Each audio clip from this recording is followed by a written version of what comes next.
Salut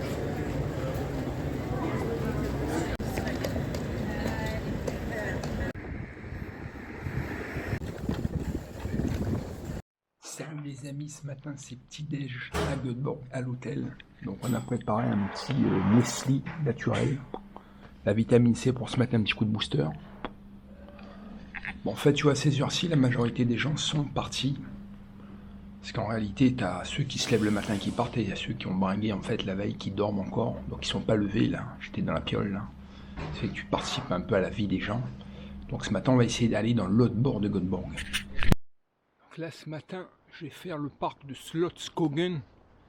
C'est un très grand parc. Il fait à peu près 137 hectares, je crois, d'après ce que j'ai lu. C'est sur un peu les hauteurs de la ville. Donc là-dedans, tu as un zoo aussi, avec de belles bestioles, notamment des chèvres à poils longs. On va voir ce que ça donne. Je connais pas du tout, je sais pas trop par où passer. Il y a beaucoup de chemins en fait. Tu as des cabanes là, comme tu vois.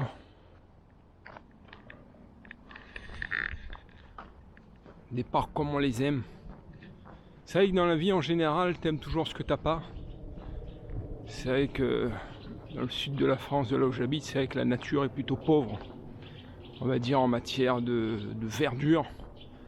Là tu vois, c'est de la verdure en profusion. T'es dans un parc en fait, mais tu te serais cru en pleine nature. Tu vois.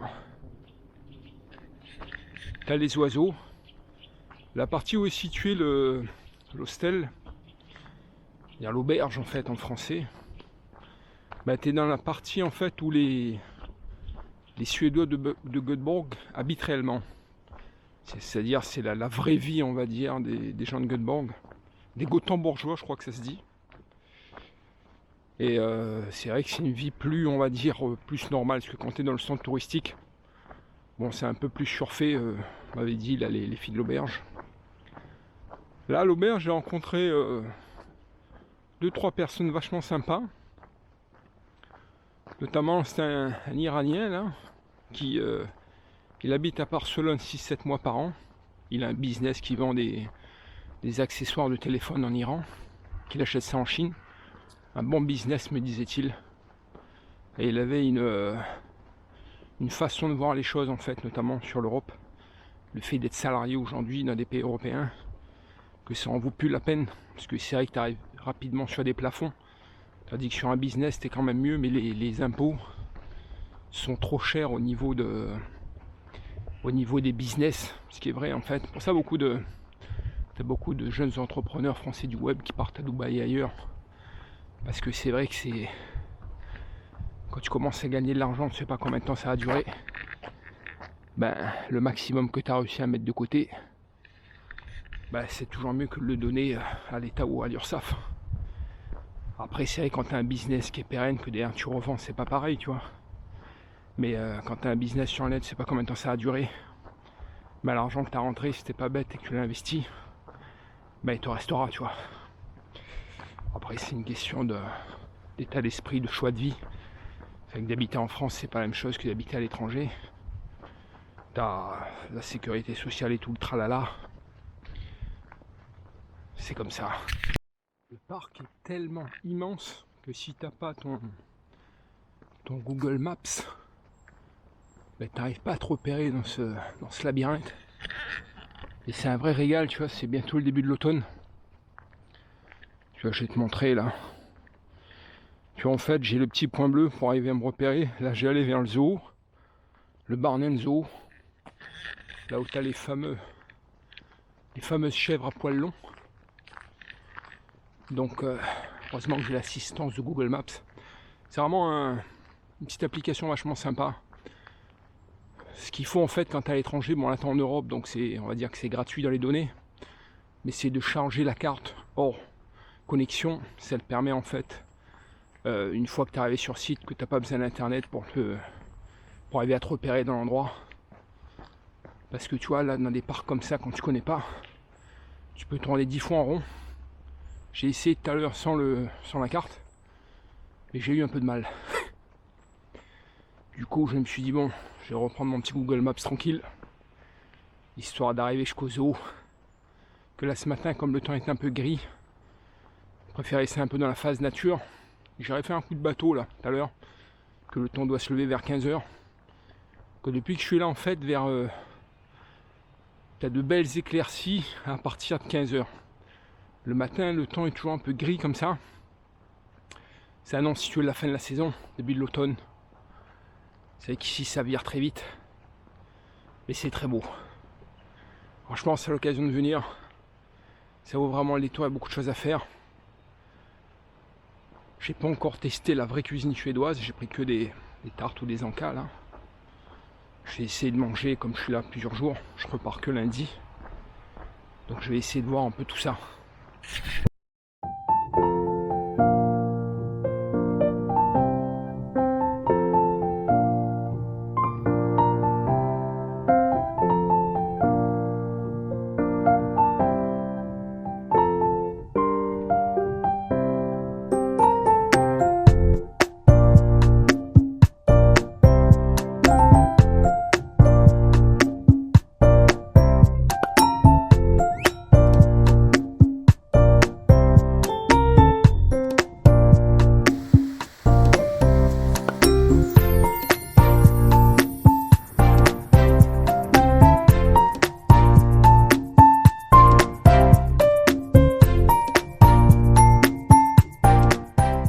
Ce parc est tout bonnement incroyable.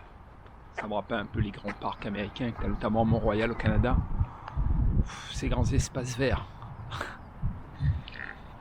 Là, je vais aller près du lac. Bon, t'avais des pingouins là tout à l'heure, c'était pas mal. T'avais aussi des éléphants de mer. T'as le zoo, là aussi t'as des chèvres à poils longs. Mais le zoo est fermé temporairement, j'ai pu quand même capturer une image de ça. Mais c'est vrai que c'est fortement agréable. Les gens viennent ici en fait le week-end, même je pense en semaine, hein, pour courir. Ils se baladent avec leurs enfants, ou même certains avec leurs petits-enfants. C'est vraiment, vraiment cool. Donc là on va aller voir le lac.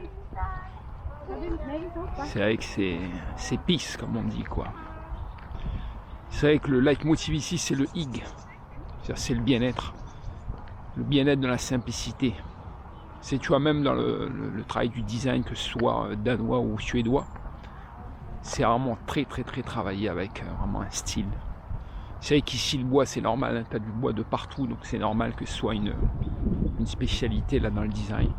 Mais il y a vraiment un bon coup de patte quoi. C'est vraiment fortement agréable. On va aller voir un peu ce petit lac Skidon. Tu as un petit restaurant qui est dessus. Ce qui paraît c'est pas mal hein, d'après les avis Google.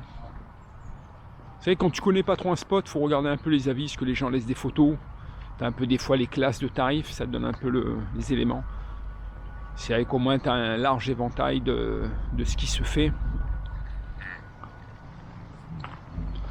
Tu as le restaurant en face. On est sur ce petit lac là. Je n'ai pas maté le nom.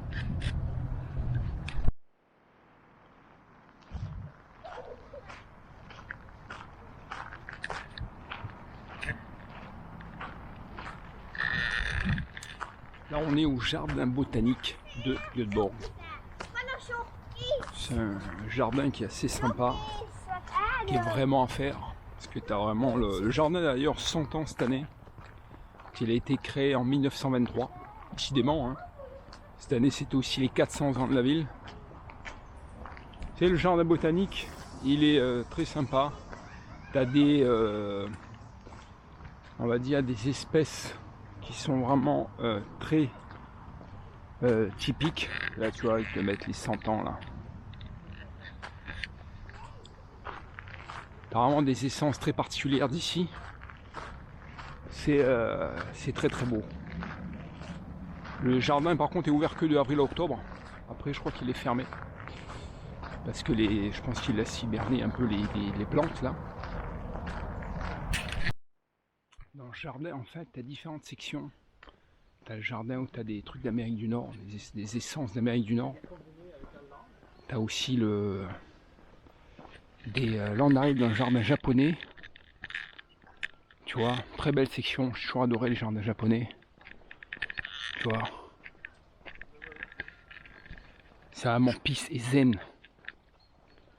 C'est le moins qu'on puisse dire, tu vois. Waouh.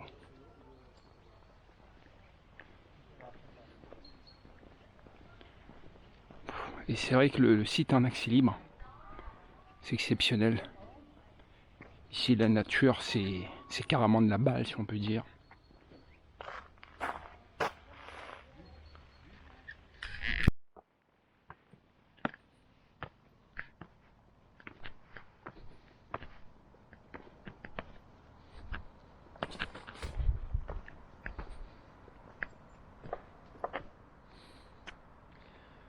La petite vue sur Göteborg.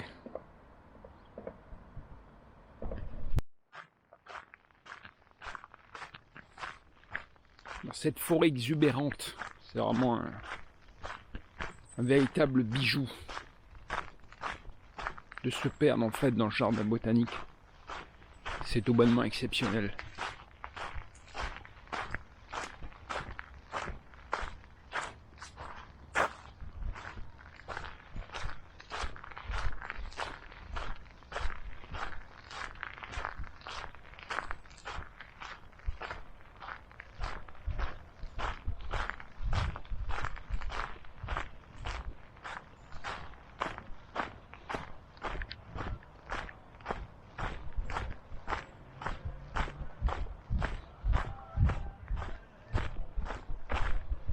Maisons traditionnelles de Göteborg, en fait, c'est des maisons comme tu as juste derrière moi.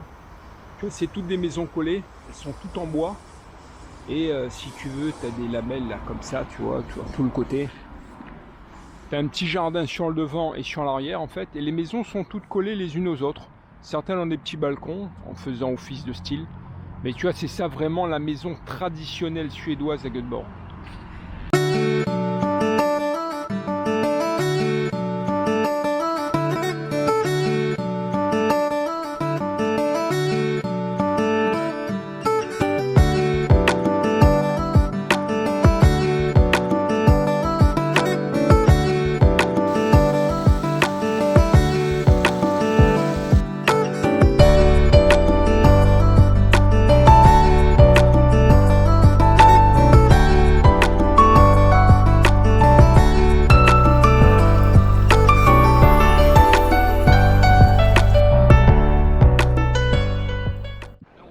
Ce que tu vois juste derrière moi, c'est le plus grand centre commercial de Scandinavie, pas que de Suède, de Scandinavie.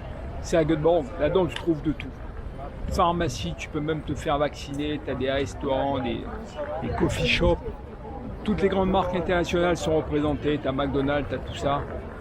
C'est plutôt, on va dire, la capitale de la mode. Si tu veux dépenser ton argent, c'est là qu'il faut venir. C'est vrai que c'est là aussi que tu as toutes les rencontres de toutes les belles pépées, on va dire, suédoises, qui viennent ici faire leur shopping le samedi après-midi. Là, comme là, tu vois, il fait un super beau temps. Les gens apprécient bien le dossier. Tu as le tout, hein, tu as des jeunes, des moins jeunes. Beaucoup viennent là pour dépenser leurs sous. C'est vrai que c'est noir de monde, tu vois.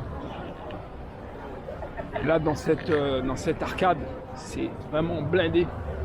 En plus, il fait beau. Il faut faire gaffe quand tu traverses, parce que tu as les tramways et les taxis qui passent. Si tu viens ici, tu veux un peu acheter de la sape un peu sympa, tu viens là. Les magasins sont représentés, Zara, Mongo, il y a tout ce qu'il te faut.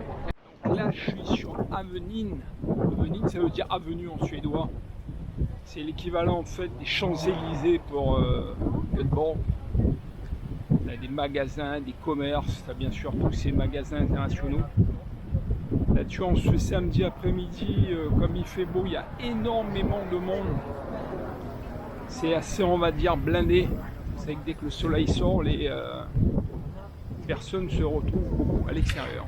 Sur Avenyn, c'est là où il faut être vu. C'est vrai que tu as les restos, les bars branchés là-dessus, même sur les perpendiculaires.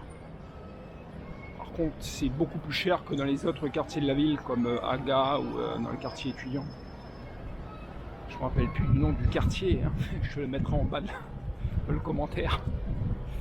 Tu me diras ce que tu as pensé de Göteborg, si la ville t'a plu, si tu as senti cette énergie, vraiment. Et si tu comptes y venir, et ça vaut vraiment le détour. y a vraiment de quoi faire. Faut tomber après sur une bonne météo. Que c'est vrai que si la météo est pas bonne, c'est un peu différent. Là, on a vraiment de la chance en cette mi-septembre d'avoir autant de soleil. C'est vrai que c'est exceptionnel. Et c'est vrai que de voir la ville en fait dans ces moments-là, c'est fortement agréable. Parce que vraiment, tu peux vraiment bien l'apprécier. Je vais voir si je vais faire un tour de bateau. Parce que j'avais dit à Bill, là, le collègue vietnamien de l'auberge, là, que j'allais peut-être aller faire un tour avec lui sur le bateau tout à l'heure. Je vais lui passer un petit coup de bigot. Que c'est vrai que ça serait cool. Que le soleil se couche ici vers les 8h. C'est à ce moment-là. Je pensais qu'il se couchait plus tôt en réalité, mais non. Donc c'est plutôt pas mal du tout. Ça te permet d'arriver jusqu'au bout au niveau de la séquence. C'est vrai que dès qu'il fait beau, il faut vraiment rester dehors assez longtemps. Parce que je crois que mardi, ils ont annoncé de la pluie, mais je serai à Copenhague à ce moment-là. Le fameux Kanelbull. Kanelbull, en fait, c'est une viennoiserie typique de Suède, en fait. C'est un roulé, on va dire, à la cannelle. Je vais te montrer comment c'est. Si tu veux, c'est la petite douceur vraiment obligatoire qu'il faut avoir testé en venant ici. Donc on va voir ce que ça donne au niveau du goût, hein, je vais te dire ça.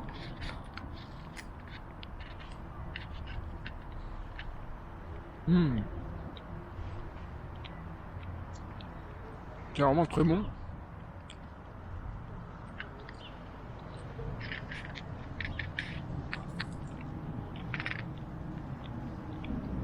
Quand tu viens ici, il faut vraiment le tester. C'est vraiment une tuerie. Là, je l'ai pris vite fait parce que j'étais un peu à l'arrache. Je vais repartir après à l'hostel. Et demain, je pense que j'en prendrai avec un café, là, dans un petit café sympa. Du côté de Haga, en fait, c'est un quartier sympathique. C'est mon quartier préféré ici à Göteborg. Que vraiment, t'as une bonne âme dans ce quartier, là, c'est vraiment cool.